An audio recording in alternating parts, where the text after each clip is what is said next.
Here are some guidelines that maybe you can use to follow. Okay, here is our standard at the bottom, our foundation, maintaining rigor, aligning the standards, and covering the same content.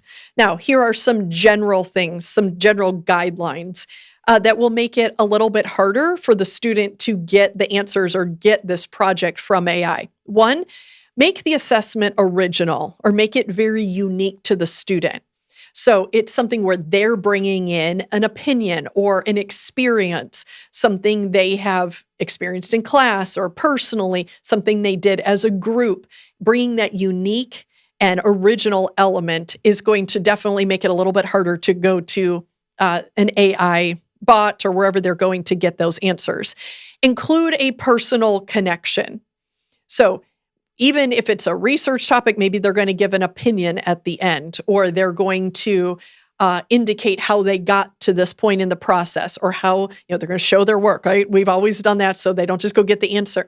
Well, now they're showing their work. They're bringing in that personal element, whether it is experience or opinions or things like that along the way. The third one is have meaning and purpose. They can write a paragraph about why something happens in science, or they can create a video demonstrating that. You can, and maybe for a cause, maybe for something that they are passionate about. So you're bringing in that meaning and that purpose. And honestly, it's kind of taking away some of that motivation of like, I don't know what this has to do with anything. And maybe they're good kids and they'll do it because you ask them to, because they know it's right, but their heart's not in it. They're not really connected to that. There's not a lot of authenticity there. And I know we can't have that in everything we do. I'm not saying that, but where can we bring this in? Where can we give them that opportunity to research something they are interested in, bring in that personal element and have a purpose to that? So those are kind of some general policies or guidelines. Here's some specific applications. So you say, okay, those are all great, but how do I make this happen in a classroom? Some things to consider. You could have an assessment or assessments that are multi-step. Okay, so back to that statement about if everybody's homework is due on the same day, same time, with the same answers, we're just asking for them to go get that somewhere, like look it up or talk to someone else. But when we are checking it along the way, so if you say you have a 3-page paper due in 2 weeks and then you never work with those students, and you may say, who does that? That happens. It does happen.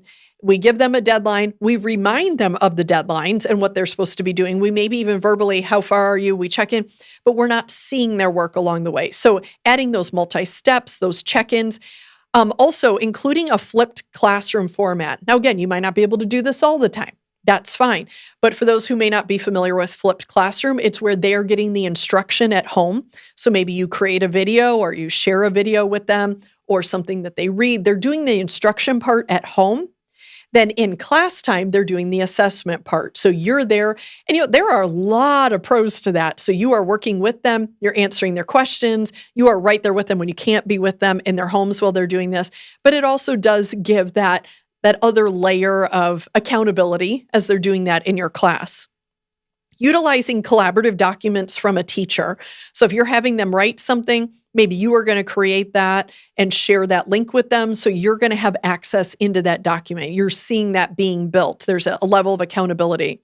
I've been in some schools where they have shared out the document, but then all of a sudden, a student pastes in the whole paper. They use the document, but they brought that information in from another source. And said, well, I like to type in Word, and then I just move it into Google Docs.